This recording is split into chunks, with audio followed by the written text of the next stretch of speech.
আজকে ওরা পুরো বাড়িটা চায়, পুরো বাড়ির অংশ চায়। সেখান থেকেই না ওরা এই নোংরা মতো নেমেছে।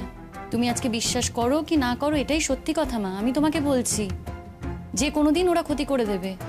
আজকে যদি আমাকে সরাতে পারে তাহলে ওরা পরাগকে মেরে ফেলবে, তারপরে পরাগের অংশটা নিজেদের নামে লিখিয়ে নেবে। আর সেটা না আমি কিছুতেই হতে দেব না মা।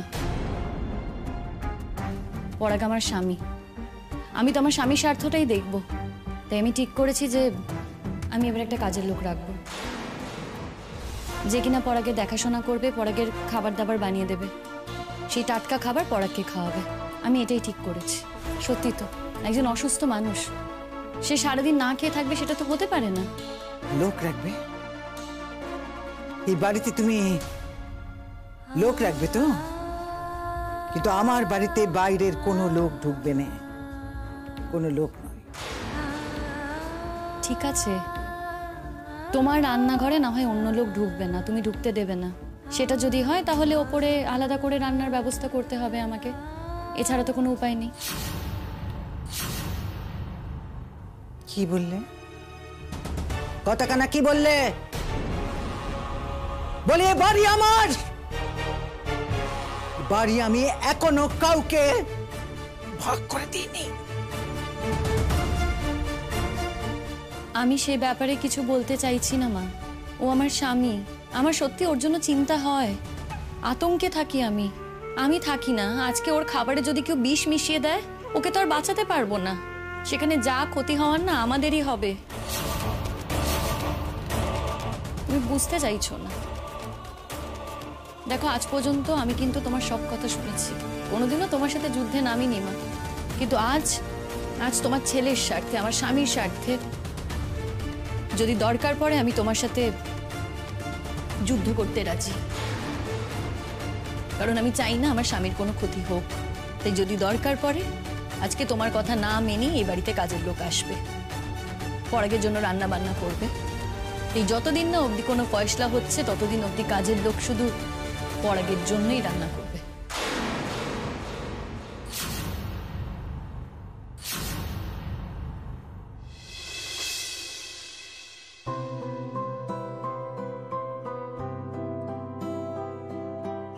নে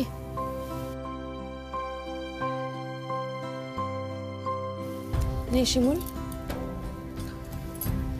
লয়ারের সঙ্গে তো কথা বললাম, কি যে হবে কে জানে। তোমরা কেন বলো তো এত টেনশন করছো? আর কথা বলেই বা কি হবে? লয়ার আর কি করবে? কি বললো?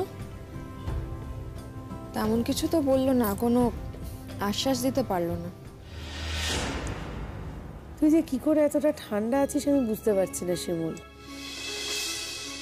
দেখো বিপাশাদি, চোখের সামনে তো অনেক কিছুই দেখলাম। তোমার জীবন দেখলাম, সুচরিতাদির জীবন দেখলাম। তোমরা কি করতে পেরেছিলে বলো তো? তোমরা শুধু টেনশনই করেছিলে। তারপর একটা সময়ের পর টেনশন করা ছেড়ে দিয়েছিলে। হ্যাঁ, আমার ক্ষেত্রেও তাই হয়েছে। টেনশন করে তো আর কোনো লাভ নেই, যা হওয়ার তাই হবে। আমি আর কি করতে পারবো বলো? আমার সত্যি কিছু করার নেই। তবে হ্যাঁ, তোমরা আমার পাশে আছো, তোমরা জানো আমি কোনো অন্যায় করিনি, এটাই যা পাওয়ার।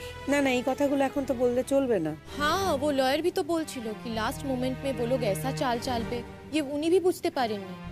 এটা তো ওনার বোঝা উচিতই ছিল। উনিও চাইলে একটা মিথ্যা সাক্ষী কিনতে পারতেন। এবার একটু সাধু বাবা টাইপের। যা বলেছে। তবে একটা কথাই বারবার বললো যে শেষ দান ওনার হাতেই আছে, জানি না কি করবে। বারবার জিজ্ঞেস করলাম জানিস যে কি দান, কিছুই বলতে চাইলো না। আর কি দান আছে? সব দানই তো হাতের বাইরে। তুই পরাগকে সবটা খুলে বলেছিস? হ্যাঁ, কি রে পরাগকে বলেছিস? ও কি কিছুই বুঝতে পারছে না নাকি? ওর তো এইটুকু বোঝা উচিত যে ওকে ভবিষ্যতে দেখার কেউ নেই, ওর ভাই ভাইয়ের বউ কেউ দেখবে না, সব থেকে বড় সর্বনাশ ওরই হবে। ওর মা তো ওকে দেখার অবস্থায় থাকবে না। ওকে এতটুকু বুঝতেই পারছে না। ওকে আর বোঝার অবস্থায় আছে? কি মনে হয় তোমাদের? नहीं शिमू, ये बात बोलले तो আমি মানবো না। कुछ ना कुछ गड़बड़ तो जरूर আছে, क्योंकि देखो बहुत सारी चीजों में तो पराग सेंसिबल আছে। सिर्फ यही मैटर को लेकर वो किच्ছু বুঝতে পারছে না, ऐसा नहीं हो सकता। যা হচ্ছে হোক না, হতে দাও। দেখো, আমি এসব কথা বলতে কিন্তু তোমাদের কাছে আসিনি, আমি তোমাদের সাথে দেখা করতে এসেছি। রায় বেরোনোর পর কি হবে আমি তো জানি না। এটাও জানি না যে তোমাদের সাথে আর দেখা হবে কিনা। और ये सब আমরা মেনে নেব? কি করবে বলো তো? হ্যাঁ, অন্য কোর্টে হয়তো অ্যাপিল করবে, কিন্তু তারপর তো সেই ওরা আবার মিথ্যে সাক্ষী সাজিয়ে নিয়ে যাবে। আর যাই হোক, আমরা তো আর কোনো অসৎ পথ নিতে পারবো না। তার মানে সৎ পথে যে থাকবে তার কোনো দামই নেই। সেটা তুমি তোমার নিজের জীবন দিয়ে দেখো নি বিপাশাদি? শোন না, একটা কথা ভাবছি। ওই যে প্ল্যানটা আমরা করব ভেবেছিলাম, মানে যেটা হলো না, তোর সব কিছু ঠিকঠাক হয়ে গেলে সেটা করব। কি বলো তো? আরে ওই যে সমুদ্রে যাওয়ার কথা বলেছিলাম না, যাবি শিমুল সমুদ্রের ধারে একটু? আমাদের বন্ধুত্ব তো ওখানেই শুরু হয়েছিল। দেখ, ওখানে গিয়ে তো কিছু ভালোও হয়েছে, হ্যাঁ ভালো মন্দ মিলিয়ে মিশিয়ে হয়েছে। এবারে হয়তো নতুন করে আবার কিছু ভালোও হতে পারে। চল না আবার একবার যাই। মাঝখান থেকে শিমুলের এই ব্যাপারটা হয়ে গিয়ে তোমার ব্যাপারটা আর সেটেল হচ্ছে না বলো? তোমার সাথে কথাও বলতে পারছি না, আমরা এই ব্যাপারটা নিয়ে এতই ব্যস্ত সকলে। তুমি আবার কবে বলতে কবে চলে যাবে? না না, এখন যাব না, দাঁড়াও না, বললাম না এই বিজনেসটা সবে শুরু করেছি, কদিন যাক, তারপরে দেখি কি করা যায়। আর সবকিছু ছেড়ে চলে যাব মেয়েটাকে নিয়ে, তার আগে তো একটু ভাবনা চিন্তা করতে হবে। এরকম তো হঠাৎ করে চলে যেতে পারবো না। এটা ঠিক যে আমি এর আগে একদমই অসহায় ছিলাম, এখন একটু ভরসা পেয়েছি, এই যা। সেটা ঠিক, বলতে নেই সুচরিতা দি, এখন তোমার অবস্থা একটু হলেও ভালো। আর শীর্ষা যেরকম খুঁড়িয়ে খুঁড়িয়ে চলছিল সেরকম চললেই হলো। আর আমার মিথ্যে বলবো না, জানো তো, চাকরিটা পাওয়ার পর ঠিকঠাকই চলছিল, মনে হচ্ছিল যে এবার একটু ঠিক করে থাকতে পারবো। শতদ্রুকে জীবন থেকে বাদ দেওয়ার পর ভেবেছিলাম না, এবার পরাগকে নিয়ে সুখী হওয়ার চেষ্টা করব। তোমরা তো আমাকে জানো, দুনোকে পা দিয়ে আমি কখনোই চলতে চাইনি। দুজন মানুষকে কখনো একসঙ্গে সুখী করা যায় না। আমি ভেবেছিলাম যে পরাগকে নিয়ে সুখে থাকবো। আর পরাগও জানো তো অনেকটা বদলে গেছে, এখন একেবারে বাচ্চার মতো আমাকে আঁকড়ে ধরে, আমাকে কাজ ছাড়া করতেই চায় না। এটাও ভেবেছিলাম এই যে চাকরি করছি, টাকা জমিয়ে পরাগের চিকিৎসা করাবো, ওর অপারেশনটা করাবো, তারপর মানুষটা সুস্থ হয়ে উঠলে, হ্যাঁ এই চাকরিতে হয়তো আর ফিরে আসতে পারবে না, কিন্তু নতুন চাকরি তো করবে, নতুনভাবে আবার জীবনটা শুরু করব ভেবেছিলাম, সবটাই ভেবেছিলাম। কিন্তু দেখো কপাল, আমার জীবনটা আর কোনো পথ খুঁজে পেল না। তবে তুমি ভেবো না বিপাশাদি, আমি বলছি তোমাকে, তুমি দেখো একদিন ঠিক জিতবে, ঠিক নিজের পায়ে দাঁড়াবে। সে আশার আলো আর আমি খুব একটা দেখতে পাচ্ছি না এখনো অবধি, তবে ফাইটটা করে যাচ্ছি। এই আসলে সংসারের মধ্যেই তো এতদিন ছিলাম, সংসারের বাইরের জগৎটাকে কোনোভাবে চেনার সুযোগও হয়নি, চিনতে হয়ওনি। তবে এই ঘটনা আমাকে একটা বড় শিক্ষা দিয়েছে শিমুল, মেয়েদের অন্তত সংসারে থাকতে থাকতেই না সংসারের বাইরের জগৎটা সম্পর্কে অন্তত একটু জানা বা চেনা উচিত। দুঃখ একটাই, কোনো ফাইটেই আর জিততে পারছি না। এই ফাইটটা তোকে জিততেই হবে শিমুল। আমি তো ভাবতেই পারিনি যে প্রতীক্ষা জেল থেকে ফিরে আবার তোকে একটা মিথ্যে কেসে ফাঁসাবে, তোকে জেলে ভরে ও ছাড়া পেয়ে যাবে, এটা তো ভাবতেই পারছি না। पर একটা बात আছে, वो वकील बार बार बोलছে না कि लास्ट चाल ओ चालबे, पर की चालबे मतलब कुछ पूछने पर तो बोलছে না, तब बोलছে कि जो होगा देखा जाएगा, मतलब কি বলছে আমার कुछ भी समझ में আসছে না। উনি ইচ্ছে করে হাতে কেসটা রেখে দিয়েছেন, ছাড় তো ওনার কথা, যতদিন পারবে স্কুইজ করে করে টাকা নিয়ে নেবে। তবে ভদ্রলোককে দেখে কিন্তু সেরকম মনে হয়নি। অনেককে দেখেই তো অনেক কিছু মনে হয় না সুচরিতা দি, কিন্তু তারপরে দেখা যায় মানুষটা অন্যরকম। এখনো দেখার উপর ভরসা আছে তোর? তোর আমার জীবনটা দেখেও মনে হয় না? দেখে ভরসা করছিস?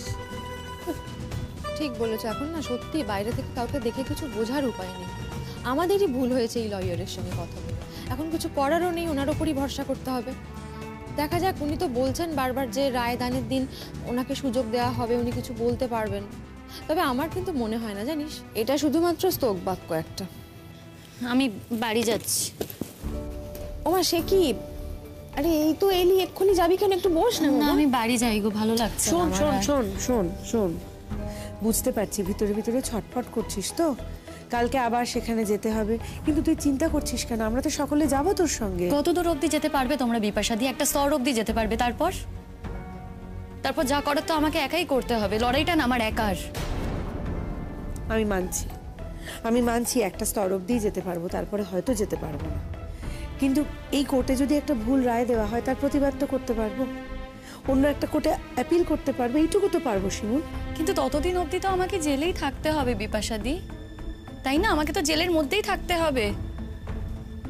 আমার চাকরিটাও থাকবে কিনা তার কোনো ঠিক নেই। इसके साथ नौकरी का की संबंध আছে শিমুল? अगर তুমি निर्दोष प्रूफ्ड হবে তো फिर তোমার নকরি भी থাকবে, স্যালারি भी থাকবে, सब कुछ ঠিকঠাক থাকবে শিমুল। দেখো, আইনের খাতে হয়তো সব ঠিক থাকবে, কিন্তু এই সমাজকে তো জানো। একটা মেয়ে জেলে গেছে, সেখানে তার যে কি অভিজ্ঞতা হয় সেটা না আমি জানি, কারণ আমাকে তো একবার জেলে যেতে হয়েছিল, আমি সবটাই জানি। তারপরে আবার যদি এরকম হয়, আগেরবার হাল ছাড়িনি জানো তো, ভেবেছিলাম যে আর হাল ছাড়বো না, আমি ঠিক লড়াই করে নিতে পারবো। কিন্তু এবার আর পারছি না গো বিপাশাদি, সত্যি পারছি না। আর খারাপ লাগছে আমার পরাগের জন্য। কি তোর পরাগের জন্য খারাপ লাগছে? লাগবে না বলো তো? জানো তো, আমি যতক্ষণ অবধি বাড়ি যাই ও কিছু খায় না, না খেয়ে বসে থাকে। আসলে ওর মাকেও ভরসা করতে পারে না, কাউকেই বিশ্বাস করতে পারে না ও বাড়ির। আর যদি ওর মা ওকে খাবারও দেয়, ও সেই খাবার ভয়তে খায় না, কারণ ও জানে যে ওর মায়ের নিজের কোনো মত নেই। ওই খাবার হয়তো প্রতীক্ষার হাত দিয়ে পাঠালো আর প্রতীক্ষা কিছু মিশিয়ে দিল, সেই ভয়তে সারা দিন না খেয়ে থাকে। ওই আমি যখন সকালবেলা বেরোই, একটু খাইয়ে বেরোই, তখন তো আর ভাত খাওয়াতে পারি না। বাড়িতে এসে গরম গরম রান্না করে দিই, তখন ও সেটা খায়। এবার ভেবে বলো তো, আমি যদি না থাকি বিপাশাদি, ওর তো খাওয়াটাই হবে না, ও না খেয়ে থাকবে। এটা কি করে হয় বলো তো? এতদিন আমি এসব কিছু ভাবিনি জানো তো। এতদিন আমি ভেবেছি যে আমি ঠিক লড়াই করে নিতে পারবো, আমি ঠিক পারবো। কিন্তু এখন আমার মনে হচ্ছে না, আমি আর পারবো না, আর সত্যি পারবো না। এখন তো মনে হচ্ছে মরে গেলেই ভালো হতো। কি বলছিস এসব তুই? শিমুল, তোর মুখে অন্তত এই কথাগুলো মানায় না। একদমই, এতদিন তুই আমাদের ভরসা দিয়েছিস, তুই নিজে যদি এই কথা বলিস তাহলে কি করে চলবে বলতো? এখন নিজেই তো কোনো ভরসা পাচ্ছি না গো সুচরিতাদি, নিজেরই কোনো আশা নেই, ভরসা নেই, কিচ্ছু নেই। তোমাদের কি ভরসা দেবো বলো তো? কি বলবো আমি তোমাদের? अच्छा ठीक है, कल का दिन जाके देख ही लेते क्या होता है। वैसे भी আমাদের কাছে তো আর কোনো অপশন নেই, টাইম भी कम আছে। उस लॉयर के ऊपर ही भरोसा করতে হবে, और ये भी देखते হবে कि वो लास्ट चाल की चालবে। वैसे ওই দিন ওরা করলো না, ये भी कुछ ना कुछ सोचे होंगे। চাল যখন দেবেনি সেটা আগে দিলেন না কেন? উনি বললেন না যে রেডি ছিল না, এখন রেডি আছে, দেখা যাক কি করে। বাজে কথা, রেডি ছিল না, এখন রেডি আছে। এবার যখন বিচারক রায় দেবেন, তখন যদি উনি বলেন যে না এখন আর নতুন কিচ্ছু শোনা হবে না, কি হবে তখন? যদি উনি বলছেন এটা হওয়ার কথা না, ওনাকে কথা বলার সুযোগ দেওয়া হবে নতুন তথ্যের ভিত্তিতে। নতুন কি তথ্য? সেটার জন্যই তো এতক্ষণ ছিলাম, কতবার করে তো বললাম, কোনোভাবেই তো উনি খোলসা করলেন না। উনি সেই একই কথা বলে যাচ্ছেন, এটা অত্যন্ত পার্সোনাল, আমি ডিসক্লোজ করতে পারবো না, আপনারা সময় মতো জানতে পারবেন। আমার ওপর ভরসা রাখুন। আচ্ছা ঠিক আছে, যদি আমার ওপর ভরসা রাখতে না পারেন তাহলে অন্তত সত্যের ওপরে ভরসা রাখুন। এর উপরে কি বলবো? যত সব অ্যাবসার্ড কথাবার্তা। हाँ, कैसा फिलोसोफर टाइपेर কথা বলে না। उनको वकील ना होके ना फिलोसोफर হওয়া উচিত ছিল। তবে লোকটা ভালো। আরে ভালো দিয়ে কি হবে, আমাদের তো কাজের কাজ হচ্ছে না। সত্যিই তাই, ভালো লোক দিয়ে আমাদের কি কাজটা হবে? ভালো লোক যখন উনি বাড়িতে বসে থাকুন, উকিল যদি হতে হয়, যদি কোর্টে ফাইট করতে হয়, তাহলে তো স্ট্রং হতে হবে। প্রতিপক্ষ লয়ার যা বললেন একদম অ্যাকসেপ্ট করে নিল, কিচ্ছু বললো না, কিছু তো বলার ছিল না, চুপ করে বসেছিল। কি বলবে বলো তো? আমিও তো অবাক হয়ে গিয়েছিলাম, উনিও অবাক হয়ে গিয়েছিলেন, কিছু বলার ছিল না। তুমি আশ্চর্য হতে পারো শিমুল, पर उनको नहीं होना चाहिए, वो तो वकील আছে না। फिर वकील होके क्या फायदा? না, এবার না সত্যি বাড়ি যাই গো। এতক্ষণ পরাগ একা আছে, আমার আর পরাগকে একা রাখতে ইচ্ছে করছে না। যদি কোনো দুর্ঘটনা ঘটে যায় কি হবে? তখন দেখা যাবে বিপাশাদি, কিন্তু এখন তো আমি আছি। আমি যতক্ষণ অবধি আছি ততক্ষণ অবধি আমি ওকে দেখে রাখবো। ওকে নিয়ে তো আমার সত্যি খুব টেনশন হয় গো, সত্যি খুব টেনশন হয়। আমি নেই, ও কি করছে আমি জানি না। সবসময় মনে হয় জানো তো, কিছু একটা হয়ে গেল, কিছু একটা হয়ে গেল। তুই এই টেনশনটা নিয়ে বাঁচবি কি করে বলতো শিমুল? সত্যি এটা তো খুবই টেনশনের, আর যা যা হচ্ছে সেটাও তো টেনশনের পরাগের জন্য। আর এতে তো ওর ক্ষতি হবে। नुकसान হচ্ছে না কি? হচ্ছে তো। শিমুল को ना कैसे भी करके इन सबसे बाहर लाना पड़ेगा, और जो सब उसे फंसाने की कोशिश করছে, उन सबका झूठा चेहरा हम लोग को सामने लाना पड़ेगा। আরে সেইটাই তো চেষ্টা করছি আমরা, তো এই ঝুটা চেহারাটাই বের করার চেষ্টা করছি। দেখ এখন সত্যি আমাদের হাতে আর কিছুই নেই, শুধুমাত্র উকিলকে ভরসা করা ছাড়া আমরা কিছুই করতে পারবো না। যাকে কালকে না একটু তাড়াতাড়ি চলে যাবো বুঝলি, একটু আগে আগে। বলা যায় না উকিল যদি আবার ওকে আলাদা করে ডেকে কিছু শিখিয়ে টিখিয়ে দেয়। দেরি করবি না কিন্তু, কেমন? না গিয়ে আর কি করব, আসি, আমি আর দেরি করতে পারছি না।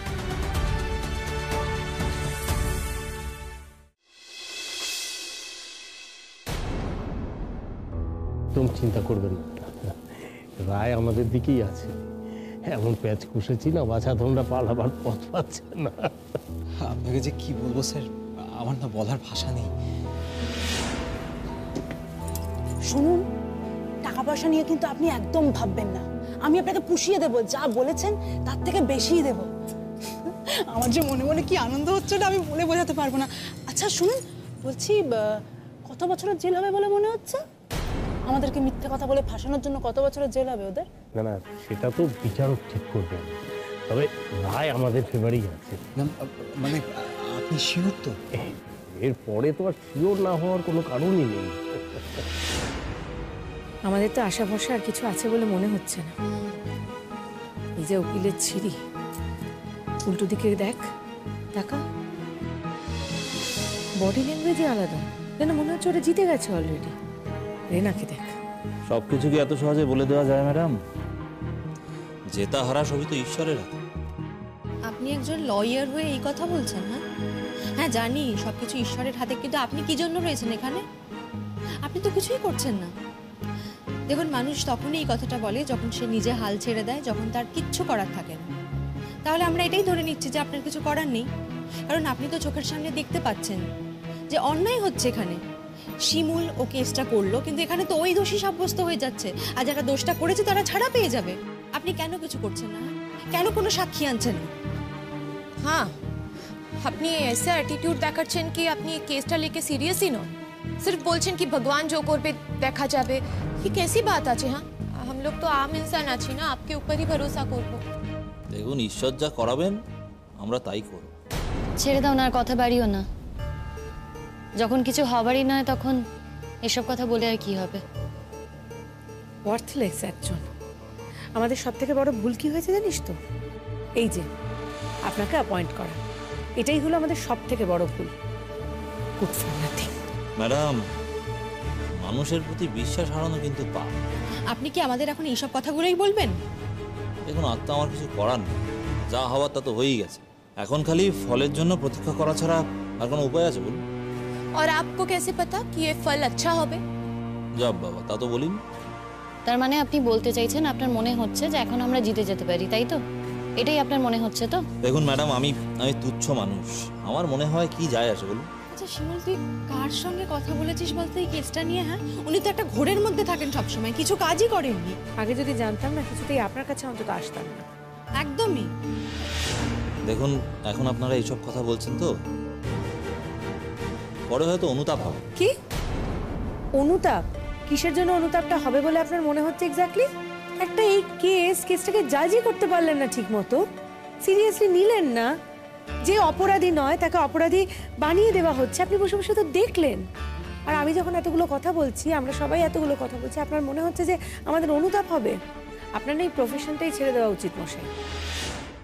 জাজ আসছেন।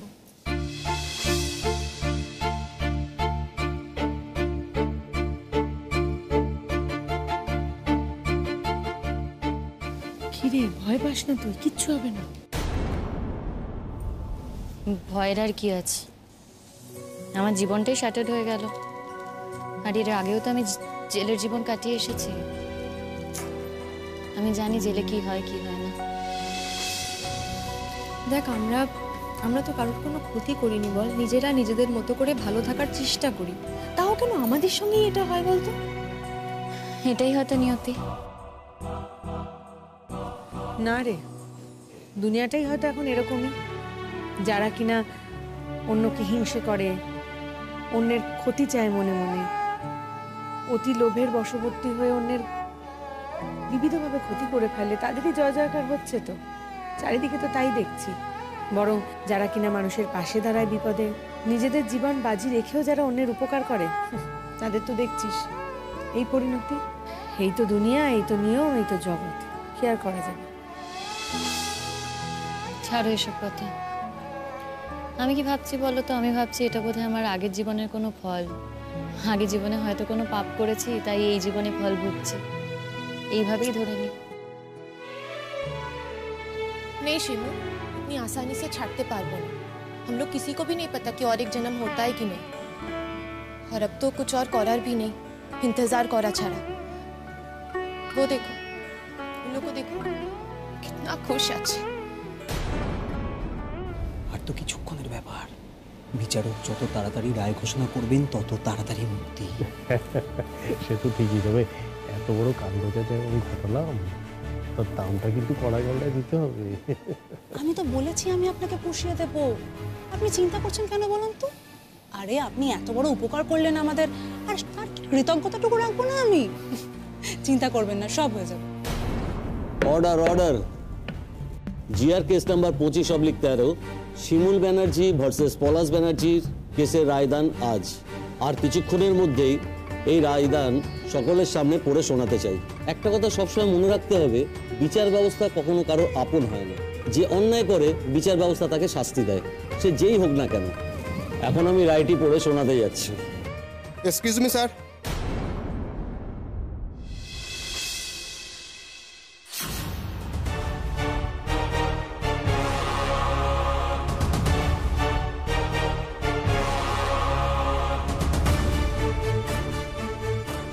রায় ঘোষণার মুহূর্তে আমার কাছে একটা অ্যাপিল এসেছে। একজন অসুস্থতার কারণে এতদিন এসে পৌঁছতে পারেনি, সে এখন এই কেসটি সম্পর্কে কিছু বলতে চায়। তার কথা না শুনলে নাকি বিচার অসম্পূর্ণ থাকবে। যিনি সাক্ষী দিতে এসছেন তাকে আমি ডাকার অনুমতি দিচ্ছি।